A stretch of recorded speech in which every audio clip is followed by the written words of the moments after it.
दोस्तों, आपने अक्सर बरसात के समय में गीली मिट्टी पर रेंगते हुए एक प्राणी को तो जरूर देखा होगा। इसे किसान का सबसे अच्छा मित्र कहा जाता है।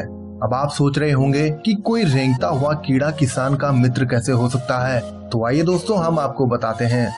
केंचुआ पृथ्वी पर लगभग 500 मिलियन वर्षों से है। इसे इंग्लिश में अर्थवॉर्म कहा जाता है। यह एनिलिडा संघ का प्राणी है। केंचुए का साइंटिफिक नेम लुब्रिसिना है। विश्व भर में इसकी 6500 से ज्यादा स्पीसीज पाई जाती हैं। यह सामान्यतः जमीन में लगभग 1-2 फुट पर मिल जाता है। केंचुए का शरीर 90% पानी से बना होता है। इसीलिए केंचुए ज्यादातर रात में ही बाहर निकलते हैं ताकि शरीर में नमी बनी रहे। यह तेज धूप सहन नहीं कर पाते। ज्यादा देर तक धूप में रहने से यह मर जाते हैं। केंचुए नमी वाली मिट्टी में ही पाए जाते हैं। यह ठंडे खून के प्राणी होते हैं और इनके खून का रंग भी इंसान के खून की तरह लाल होता है। केंचुए दिखने में लंबे और बेलन के आकार के होते हैं। इनके शरीर के बाहरी हिस्से में एक पतली और लचीली लेयर पाई जाती है जो इनके शरीर के लिए सुरक्षा कवच का काम करती है। इनका शरीर दोनों तरफ से आगे पीछे चलने की क्षमता रखता है। इसके यह दोनों सिरे नुकीले होते हैं जो इन्हें मिट्टी को खोदने में मदद करते हैं। यह मिट्टी खोदते समय मिट्टी को खाकर उलट पलट करते रहते हैं जिससे मिट्टी की उर्वरक क्षमता बनी रहती है। केंचुए में हड्डी नहीं पाई जाती। इनका शरीर बेहद ही लचीला होता है।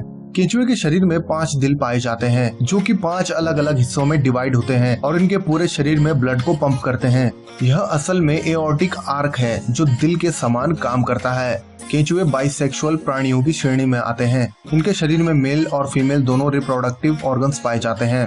केंचुओं में देखने और सुनने की क्षमता नहीं होती और न ही कोई अंग पाया जाता है, लेकिन इनकी महसूस करने की क्षमता बहुत ही तेज होती है। ये प्रकाश और ध्वनि के प्रति बेहद ही सेंसिटिव होते हैं।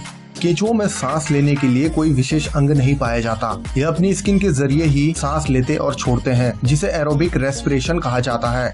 केंचुओं का मुख्य खाना सड़ी गली पत्तियां और मिट्टी होती है।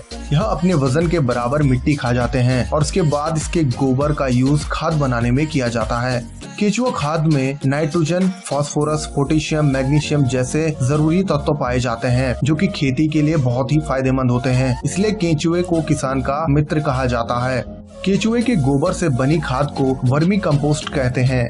केंचुए का शरीर कई ब्लॉक्स में बटा होता है। इनके शरीर में लगभग 100 से ज्यादा ब्लॉक्स होते हैं और यही कारण है कि केंचुए का शरीर कट जाने पर एक नया केंचुए का हिस्सा बन जाएगा। लेकिन यदि केंचुए का एओर्टिक आर्क डैमेज हो जाए तो वह मर जाता है। केंचुए की लंबाई लगभग 10 मिलीमीटर से 60 मिलीमीटर तक हो सकती है। यह साल भर में 20 मीट्रिक टन मिट्टी को उलट पलट कर सकता है। दुनिया में पाए जाने वाला सबसे बड़ा केंचुआ जाइंट गिप्सलैंड केंचुआ है जिसकी लंबाई 2 मीटर तक हो सकती है। यह ऑस्ट्रेलिया में पाया जाता है। बात करें इनकी लाइफ साइकिल की तो वर्ष भर में 5000 से 7000 केंचुए औसतन पैदा होते हैं। एक केंचुआ कम से कम 15 से 20 अंडे दे देता है और इन अंडों को कोकून कहते हैं। इन कोकून का आकार गेहूं के दानों से भी छोटा होता है और एक कोकून में 3 बच्चों का जन्म होता है। यह बच्चे 35 से 40 दिनों में ही एडल्ट अर्थवॉर्म में विकसित हो जाते हैं। तो दोस्तों, इस वीडियो में बस इतना ही। लाइक, शेयर और सब्सक्राइब करना ना भूले और अपडेट्स पर बने रहने के लिए बेल आइकन जरूर दबाएं।